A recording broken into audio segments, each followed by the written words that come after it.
Welcome once again in the class of design of steel structure. So today we are going to see the compression members. I am Mr. S. Sogule, Assistant Professor Civil Engineering Department.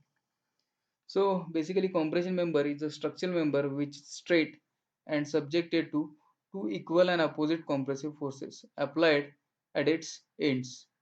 So the different terms has been used for the compression member depending upon the position in structure. So strut is a compression member which is used for roof trusses and the bracing. They are of small span and may be vertical or inclined. Column, stanchion or post is a vertical compression member supporting floor or girders in a building. These compression members are subjected to heavy loads. The principal rafter is the top chord member of the roof truss and boom is the principal compression member in the crane. So these are some of the examples of compression members. So stability plays an important role in the design of compression member. Ordinary structural analysis is based on a conditions of stable equilibrium between internal and external forces and linear relationship is assumed to exist between the stress and strain. However, when buckling is involved, it is necessary to investigate the potentially unstable equilibrium between the external and internal responses that are further complicated by the complex stress-strain relationship of the material extending from elastic to inelastic range. The term unstable used here pertains to a condition which is slightest increment in deflection result in further increase which may lead to the collapse of the structure. So excessive compression of long columns may cause yielding or buckling and it can fail due to yielding if it is absolutely straight, has perfectly homogeneous material, concentric load and no initial residue stresses. These are ideal conditions which may never exist in an actual structure. So as the loading on compressive loading on the column increased, it is eventually causes some eccentricity. This turn set up some bending moment causing the column to deflect or to buckle slightly. This deflection increases the eccentricity and thus the bending moment. This may progress where the bending moment is increasing at the rate greater than the increase in load and the column soon fail by the buckling. So in general, long column fail by elastic buckling, intermediate column fail by inelastic buckling, and very short column usually fail by crushing or yielding. So at the point of failure, the stress in long column will not exceed the proportional limit and it may be lower than limit for a very slender column. A failure of intermediate column occur after the extreme fiber have reached the yield point. The very short column is not really a column as such but considered to be a block without buckling. So particularly this is all about the compression member and how it behaves. So basically in this chapter we are going to see or we are focusing on the strut. So basically strut is defined as a structural member subjected to compression in a direction parallel to its longitudinal axis. The term strut is commonly used for compression member in roof trusses. The strut may be used in a vertical position or an inclined position in roof trusses. The compression member may be subjected, as I told you earlier, for both axial compression and bending also. So particularly in this chapter, we are going to focus on the uh, axial compression only. We are not going for the bending, but uh, we have learned the theories of the column. So according to which there is some relationship between this slenderness ratio and the strength of the or load carrying capacity of the column. So in coming part of this lecture we are going to see one by one how it affects on the strength of the column and what are the provisions are made in the IS code because of this for this formula. So now basically this is the example of column. Here you can see. So when the compression member are overloaded, then their failure may take place because of one of the following. That is, as I told you earlier, direct compression, excessive bending, and combined bending with twisting. So these are the uh, reasons of failure of overloaded column. Then the failure of column depends upon the slenderness ratio. The load required to cause above mentioned failures decreases as the length of compression member increases, the cross sectional area of the member being constant. So as we are increasing the slenderness ratio, that is, we are increasing the length of the column, thus obviously slenderness ratio is going to increase. So there are chances of the decrement in load carrying capacity of the same cross section even. Now, the IS code proposes the formula for the axial stresses in compression members. So what is this formula? So what code says is the direct stress in compression on the gross cross sectional area axially loaded member shall not exceed 0.6 Fy. So it says it shall not exceed 0.6 Fy, nor the permissible stress sigma AC calculated by following formula. So you have the formula by the code here. That is sigma AC equals to zero point 0.6 into FCC into Fy divided by FCC raised to n plus Fy raised to n above bracket raised to 1 upon n. So the sigma AC, which is the permissible stress in axial compression, Fy is the yield stress in MPa, FCC is the elastic critical stress in compression, which we have seen in the mechanics of solids. So the formula is pi square E divided by the slenderness ratio lambda square. Then E is the modulus of elasticity. For steel is 2 into 10 raised to 5 MPa. Lambda is the slenderness ratio, that is L by R. So it is the ratio of effective length to appropriate radius of gyration, and N is a factor which is assumed 1.4. So instead of using this formula, the code has been given us the facility, that is, the value of this sigma AC for some Indian standard structural steel are given in table number 5.1 for the convenience. So obviously they have given the value of this sigma AC. We no need to calculate, we have to find the values from the table itself. So particularly this is the table, that is 5.1, where the value of sigma S has been given. So these are the Fy, that is yield stress of steel, mostly we are using 250, and this is the slenderness ratio. So we need to calculate the slenderness ratio, and we need to know Fy to find the permissible stresses by using the IS code. So now the effective length of the compression member. So the slenderness ratio of a strut shall be calculated as the ratio of effective length to the appropriate radius of gyration R. So effective length shall be derived from the actual length. The actual length shall be taken as the length from center to center of the intersections with supporting members, or the cantilevered length in the case of freestanding struts. So basically this is the effective length can be derived from the actual length L, and which is center to center distance of the intersections with supporting members, and in case of cantilever, that is cantilevered length in case of freestanding strut, that is in case of cantilever like column. Now the effective length, when the accurate frame analysis is not done, the effective length of a column member in a given plane may be determined by procedure which is given in appendix C of the IS 800.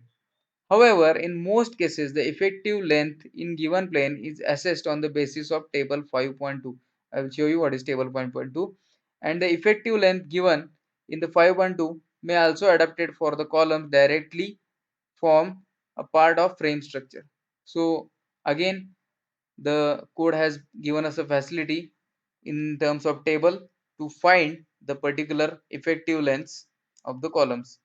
And there is another clause for the member of stresses. In a case of bolted, riveted or welded, first we will see this effective length, that is in case of column. So here we have the effective length of column. This table has been given in code itself, that is table number 5.2. Let me show you. So this is table number 5.2 from the IS code.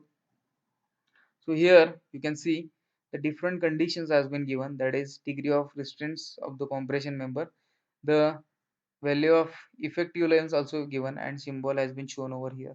So we are having the different cases in this particular table. So first is the effective handle position and restraint again rotation at the both ends. So basically it is the fixity at both ends.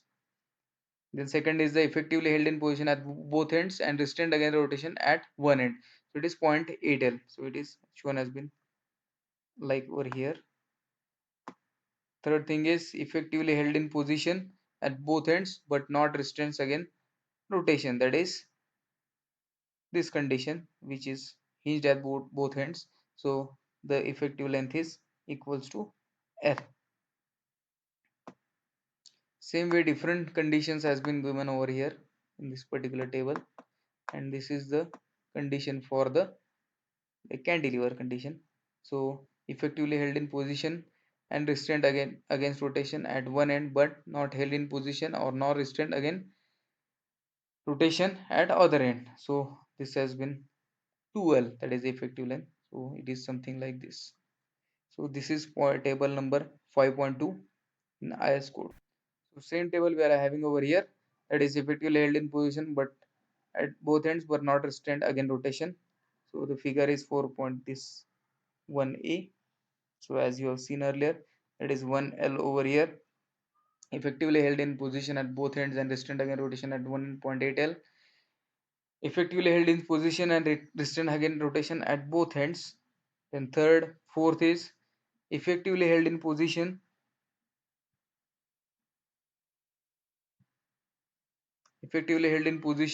and restrained against rotation at one end and at other end restrained against rotation but not held in position. That is something like this. You have seen this again earlier. So same way all these uh, conditions for effective length has been given over here, and this is the last condition what we have seen like this, that is 2L. So the end condition has been shown over here, the rotation fixed and translation fixed. This is rotation free and translation fixed. This is rotation fixed and translation free, and this is rotation free and translation free. So and there are some conditions has been also given in the code itself. For batten compression member, the effective length should be increased by 10%.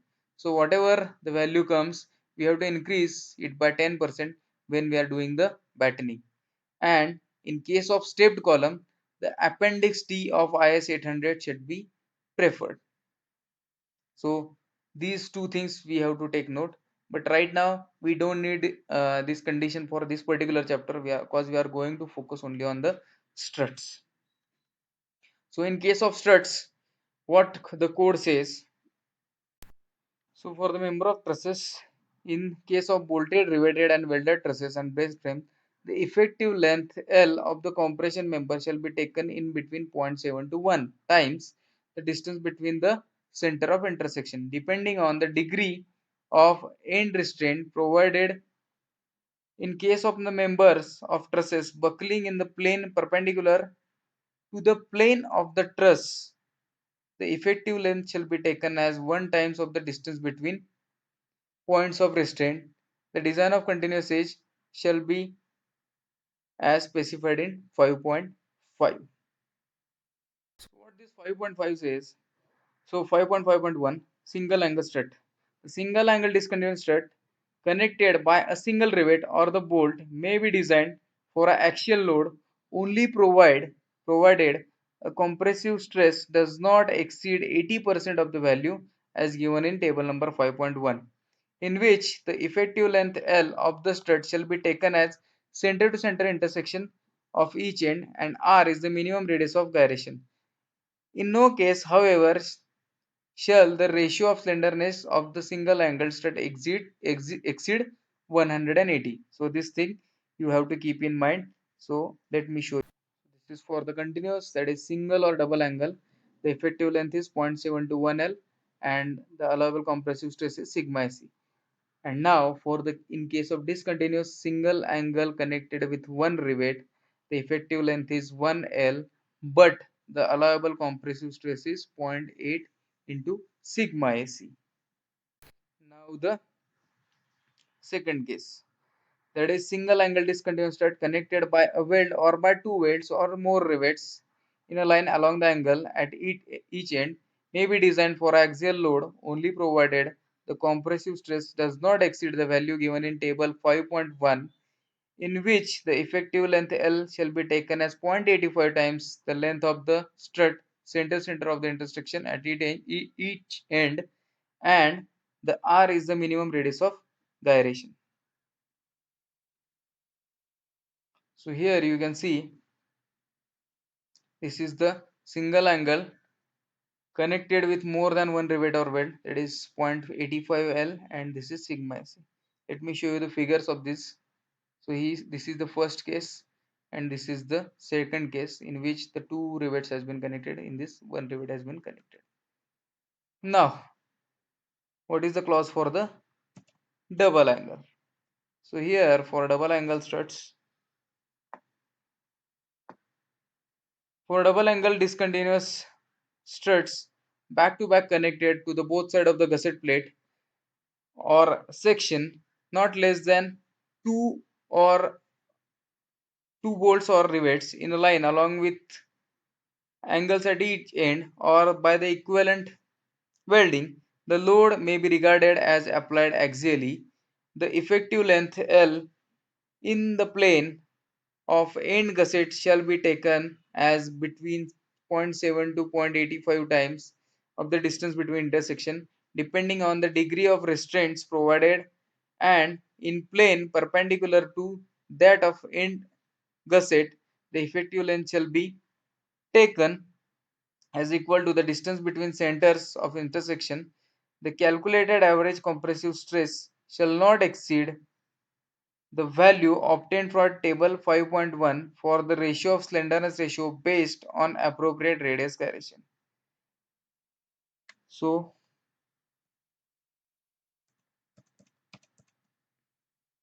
here for double angle placed back to back on opposite side of the gusset plate, which is case like this, and tacking divide is also done. So it is 0.7 to 0.85 L. This allowable compressive stress is taken as a sigma AC. Now the next clause. So the double angle discontinuous strut back to back connected on the one side of the gusset plate or section by one or more bolts or rivets on each angle or by equivalent in welding shall be designed as the single angle according to 5.5.1 A, and the angle shall be connected together in their length so as to satisfy the requirement in 5.9. So this is this case, that is double angle placed back to back on the same side of the gusset plate. Effective length shall be taken 1 L and the allowable compressive stress is 0.8 into sigma AC. So this is the last case over here. The tacking is also done. So basically this is about the effective length of the struts and the compression members. So I just mentioned the 5.9. So 5.9 clause is about compression member composed of two components back to back. And here all these specifications has been given in all up to 5 point this 9.5. So while using the compression members, that is components back to back, we need to take care of all these clauses. So this is all about this lecture.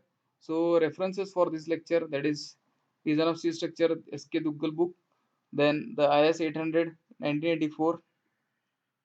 So these are the references for this particular lecture.